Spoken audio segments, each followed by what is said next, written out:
me choque le plus peut-être, c'est que tous les dirigeants d'ONG médicales, que ce soit Médecins du Monde, que ce soit, disent on n'a jamais vu ça. Et pourtant, ils ont l'habitude de la médecine de guerre. Et ce n'est pas seulement que l'armée israélienne tue des gens, ce n'est pas seulement que l'armée israélienne, que le pouvoir israélien, qu'Israël tout court, accule une population entière à la famine, c'est aussi qu'il tue la mémoire.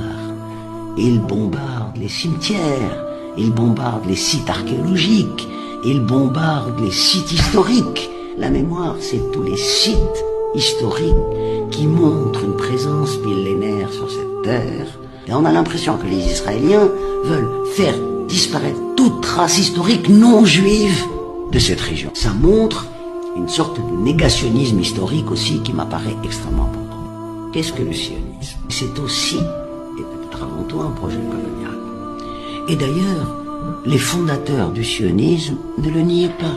Theodor Herzl dit le projet sioniste est un projet colonial. Et donc, contrairement aux colonisations classiques européennes du 19e et du 20e siècle, qui étaient d'exploiter les colonies pour l'intérêt de la colonisation.